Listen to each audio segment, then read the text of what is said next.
Hi, we're Kim and Del, and in 2023 we decided it was time for a base of our own in our home country of Scotland, after years of living and travelling abroad. We had some pretty clear ideas of what a home base would look like for us, and soon realised that buying a small plot of land and self-building a tiny house was the best approach for us. We had no intentions of DIYing our first home though. Instead, working to design our unique small home with the wonderful team at Echo Living, to be built in their workshop in the south of Scotland and delivered by crane and truck to our pre-prepared plot at the opposite end of the country, in the far north of Scotland. In mid-December 2024, 18 months into our project, the first ring beams, joists and sheets of spruce for our new home were screwed together. And finally, the day had come for us to step inside our tiny house for the first time. Good. Welcome home. It's amazing! Wow!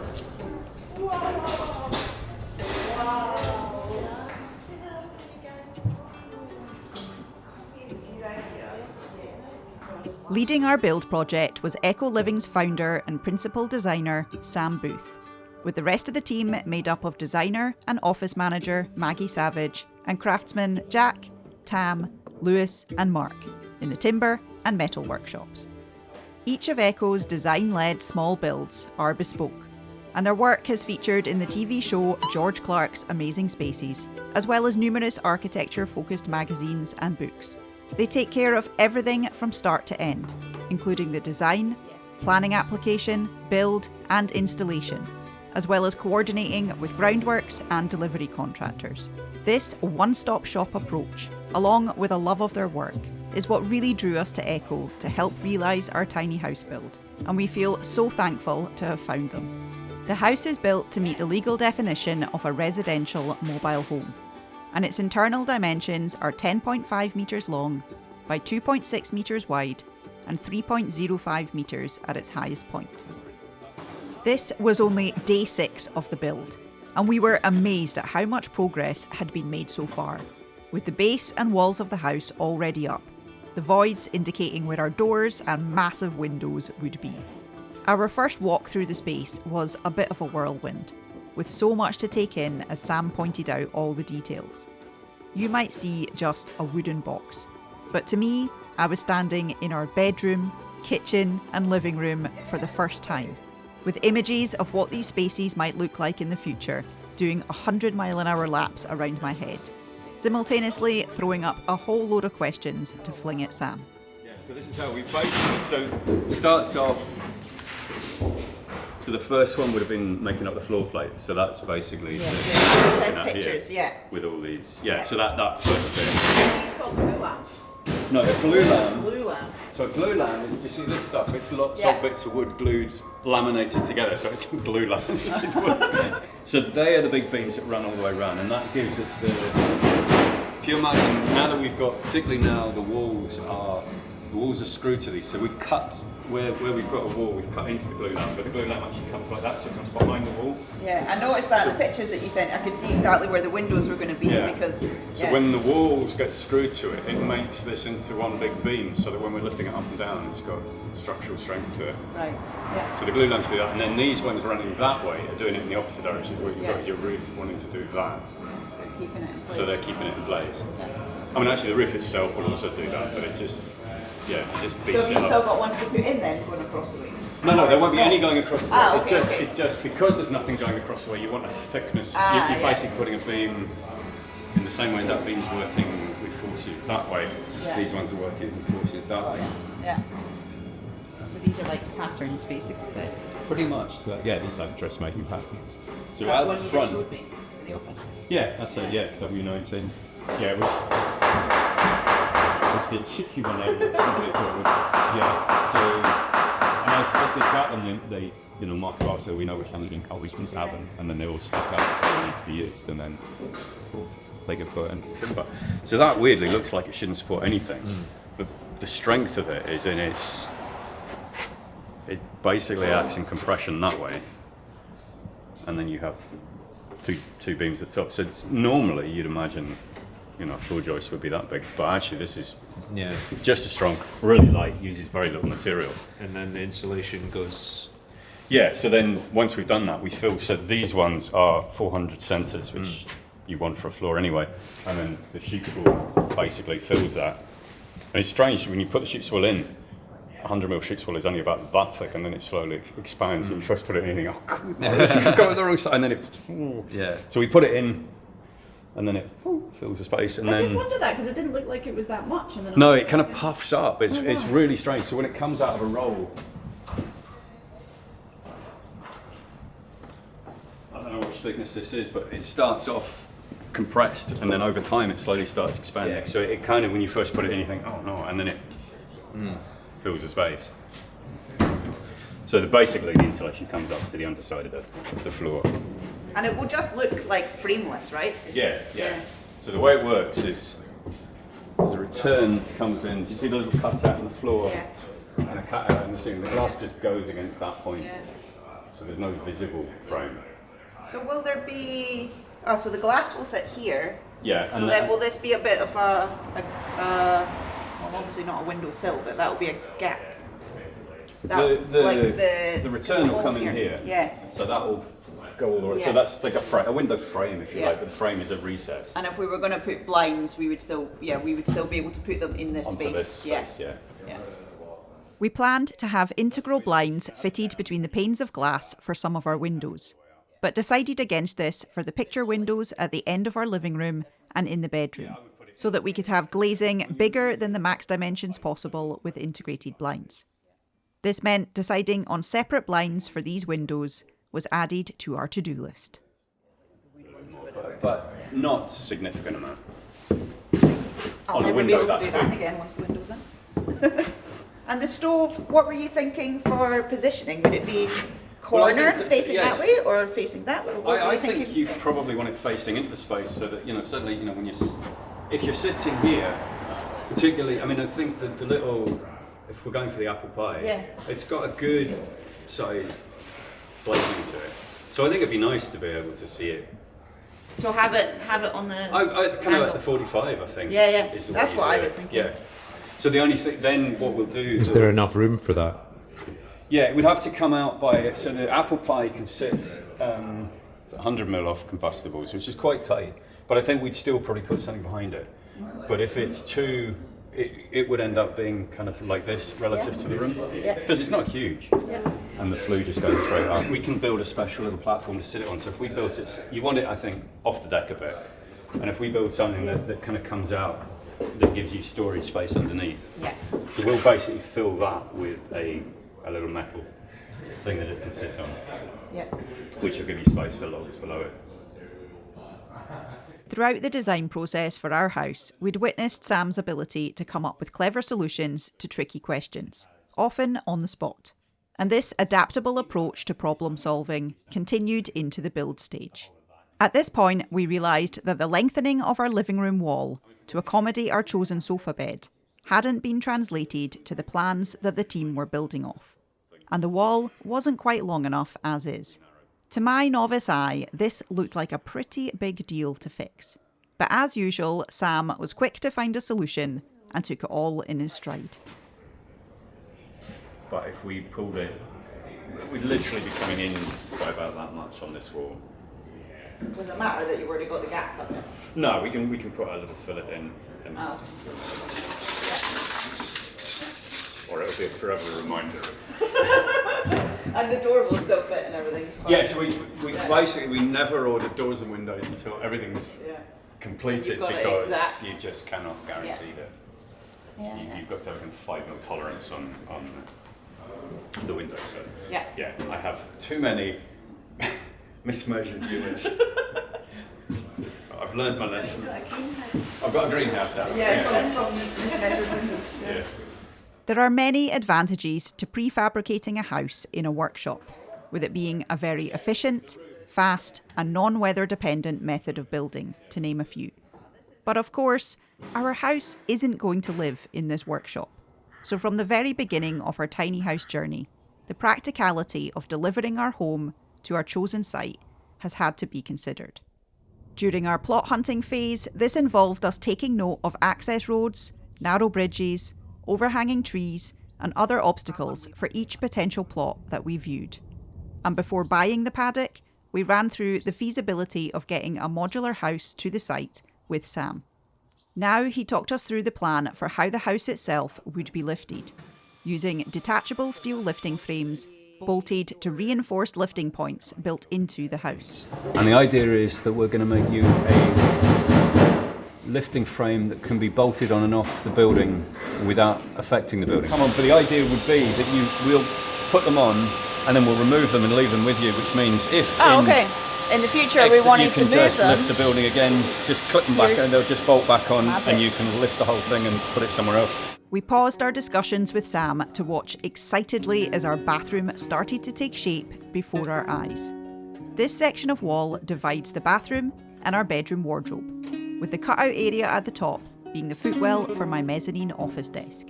Our bathroom wall, that's the little,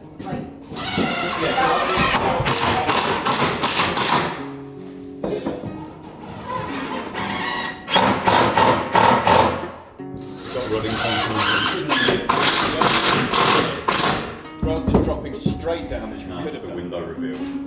So the only thing about the window, it was that 30-something mil. Yeah, you don't get a whole piece in there because like recess. That's the negative. So there's no wall. Yeah. Okay.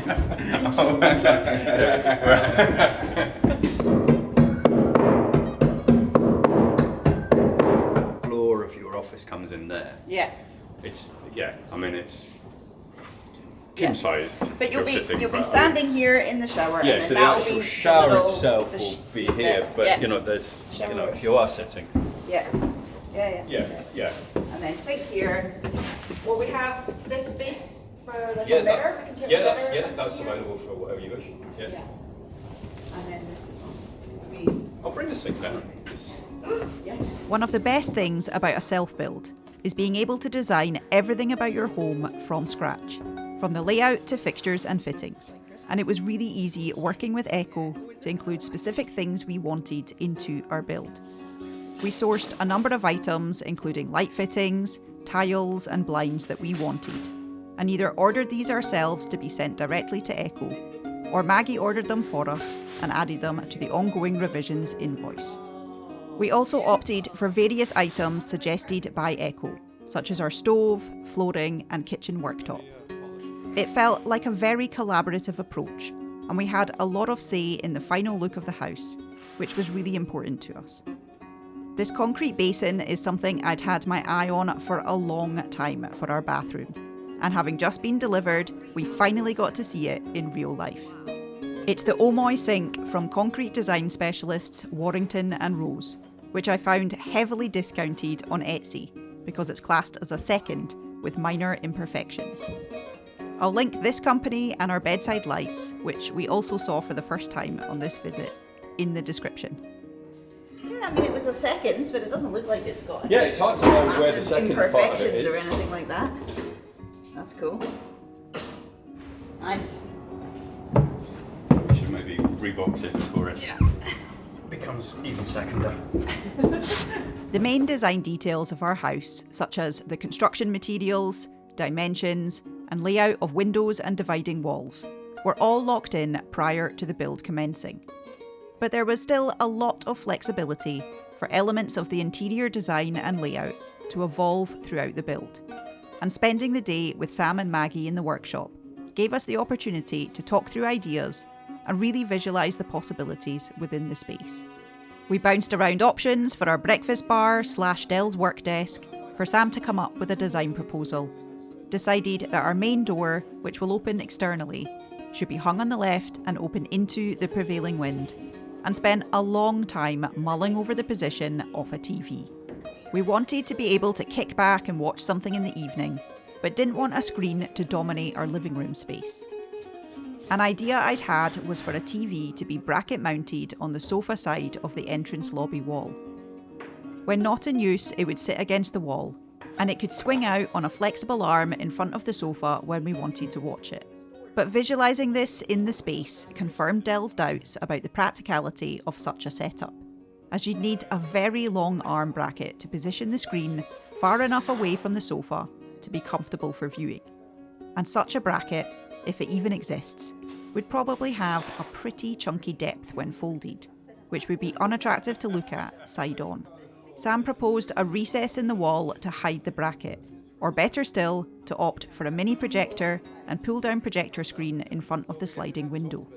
We had pondered this in the past, and decided to research these two options further and come to a definitive decision soon, as either way we'd want Echo to customise cabling, sockets, a housing unit, etc. to suit our choice. A question we had was, will there be a spotlight in the ceiling basically here, in this middle bit? I would say don't put spotlights in that bit because the roof's doing that. You either have to kind of do that, the spotlight, if it's recessed, will shine that way. If it's not recessed, you have to make a kind of funny little... I actually think in that volume, things hanging down is quite nice. I suppose the only disadvantage is access to the... So you think a hanging thing in the central part of the kitchen here and also above the breakfast bar? Potentially, yeah. I mean, I think it will become a lot more obvious once the building's in... But you'll need to when do you need to decide the electrics? Or not until... So what I'm thinking is timing-wise, if you by the time you come back, we'll have all the roof, or all the ceiling, not the roof, but the ceiling, in place. So the internal volume of the building is complete. Yeah.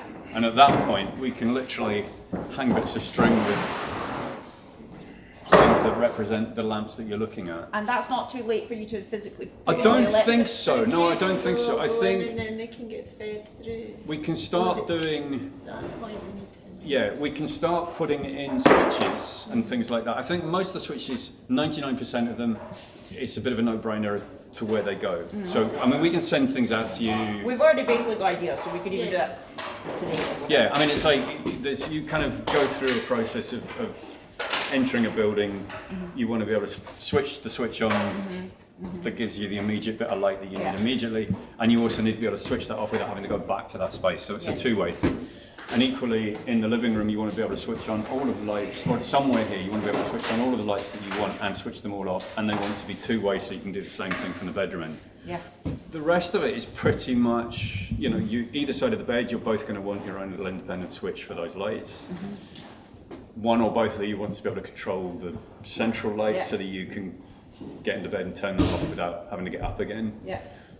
Bathroom is pretty straightforward. It's got to be outside. It's either got to be on a pull cord inside or it's outside the door, and then you want a separate one for the fan. So I would say probably both of those outside. Yeah. But I think in principle, the final position of those switches will almost dictate itself. There's kind of not that much that you can do with it. We can almost get all of that in and even start closing up the walls, so long as we've got the roof ceiling part of it open. That means we can move cables around. We've learned not to close up until the very last minute, because there's always something you go, do you know what, we need to shift out or do that. Literally just a USB. What's this? That's your little shower room slot hole. Ah, right. So that's The recess.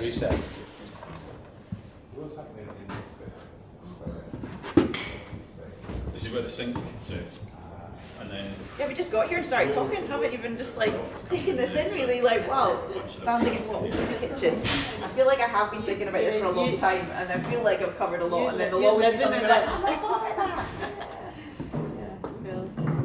I've tweeted this all. With it, while we're here, We had an ongoing list of things we needed to make decisions on, because they'd be incorporated into the custom design of our house. And one of those things was curtains for our 4.5 metre wide sliding patio windows. Little did I know at this stage that curtains would come to dominate our thoughts and conversations for months to come, somehow ending up as one of the most complicated decisions of our build.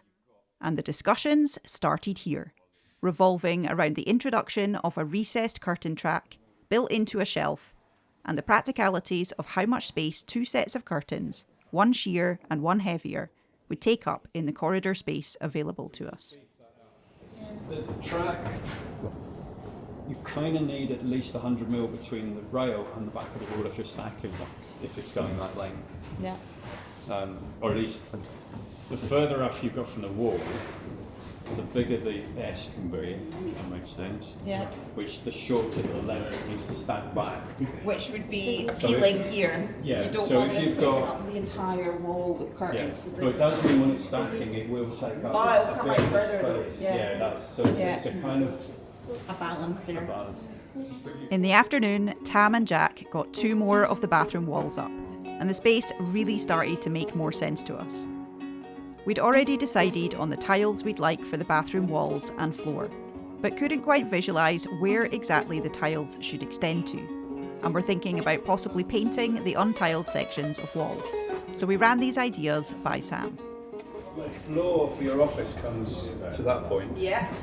So all of that void in there is available for Ah, so that could be shelving. up to this point. Yeah, yeah, is yeah, shelving. Yeah. And then this is actually all right, isn't it? A wee seating space, which again we can pocket to this side of it. If that Would you paint it or would we do it? suits it. So we'd have some sort of primer coat and then the actual paint. So tiles would basically be to the shower wall there. Well, it could be. I mean, again, you I think you might be able to, sorry. So we've got basically at this point we'd have a glass screen, Yeah, and then this would be coming out of it. So Yeah. it depends on how far you want to take it. yeah. I think we were thinking certainly it would be too much to have tiles everywhere. So this part of the wall up until wherever the tiles finish, maybe being Yeah. painted in like a complementary kind of green. And then that bit as well. I don't Back think of the wall tile, or painted. painted. So Okay. I'm not sure. How high were you thinking the tiles would come? I think if you're doing it, well, it depends on you've got a mirror in there, but I think you take it the full height if Okay. you were going to do it. You sort of- Just do- But just do you all could out do it tiles. further as well. Yeah. And all over. And then this would be painted in or tiled as well behind the toilet. I would be tempted, and it's a terrible thing to say, only from my own experience, that it's quite good to tile around the toilet. Okay. Yeah. Not all of us are great at aiming. As the person who cleans the bathroom, I agree. And then on this wall, so we'll have like the storage underneath the sink and stuff there, and then that's going to be, that's available for. Available for whatever. Yeah. Yeah, so everything was already up to date apart from the bathroom area, which they've been working on. So that's been kind of cool to see that come together and get a sense of how the space can really change before your eyes. So this will be a sliding barn door that comes across. So open that, and then that's me in the bathroom. And this here, this big gap, is going to be this incredible window, which is also a wall of the shower, which I am so excited for. That's going to be amazing. So this will be the sink here, which you saw earlier, we just opened. And toilet, there'll be a glass screen here, and then you would come round just in front of the glass screen into the shower area. I'm assuming I can stand on this. This is the whole shower area with a little sort of bench there. And yeah, turn it on and stuff here, rain heads, and just this massive window that is amazing.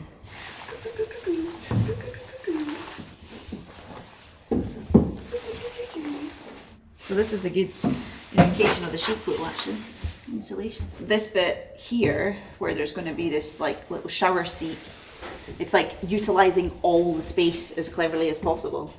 So on the other side of that is our hanging wardrobe. But because you've got this shower seat here, there's actually space underneath it. So part of that space is taken up with the toilet waste system. And then the toilet cistern will be in like the lower part here. But yeah, between here and here, we can have some shelving and storage and stuff there. So actually what Sam was saying is we could even have a storage shelf that's accessible from the shower side if we wanted, which might be quite good, if that's where we want to put our shampoo and whatever. And then on the other side, some shelving on this accessible from the sink for toothbrush and all that jazz. And this here, so this is basically, this is basically where my feet will be when I'm sitting at my desk. I think that's right. It's such a complicated. Yeah, Yeah, that is it, isn't it? Yeah, my feet will be resting there. that's the floor of the mezzanine. Yeah.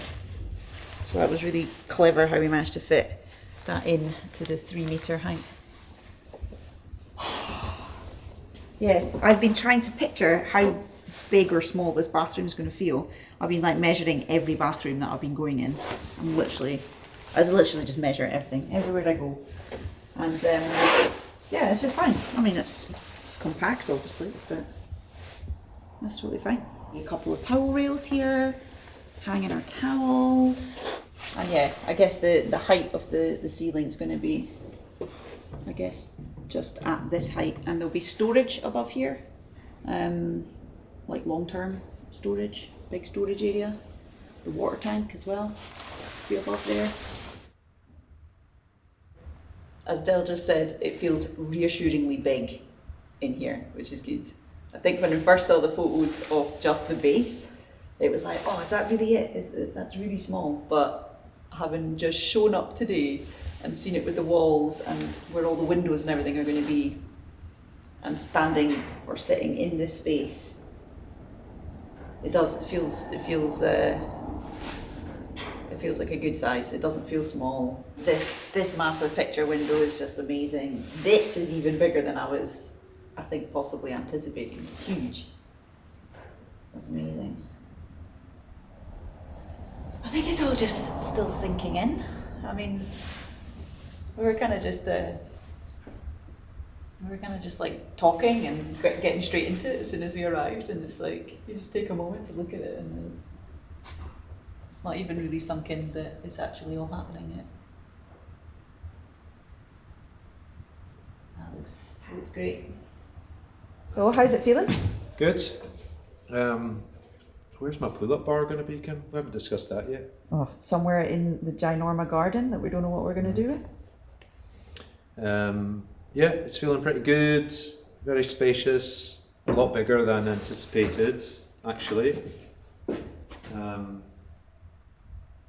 Because when you think about the space, you think, oh, we've only got this much space, but when you're actually in it, it feels generous. I guess it's going to feel different again when we have to see it with the roof on and whatnot. Yeah, and like all the different pieces in place, the units in place, that'll bring things in a little bit, but then when it's outside and you've got all those windows and you can kind of see beyond the space, then yeah, happy with it. Happy with the progress so far. Would you say that you're excited by it, Del? Have we finally got you excited about something? I would say that's fair enough, yeah. Really? Well, I think this is genuinely something to be able to be excited about, as opposed to whatever else the things I wasn't excited about. Mm. So, okay, it's dark, it's late, you should probably get on the road. Oh, I just want to keep hanging out in our new Well, house. I can hear Sam back as well, so you probably want to go home too. Driving back to Glasgow, the reality of our tiny house slowly started sinking in. In the 18 months that we'd been on our self-build journey up until this point, I'd celebrated each little accomplishment, like finding and buying our plot, getting our planning permission, and securing a reasonably priced groundworks quote. But at the same time, I was just constantly preparing myself for something going wrong, and the whole thing falling apart, forever doubting that our tiny house dream would actually become reality. But this was the day that feeling changed. Seeing a handful of people literally building our home one bit of wood at a time made me realise this is actually happening. Please subscribe to our channel to continue following our build progress, and we'll see you back in the workshop next time. Cheerio!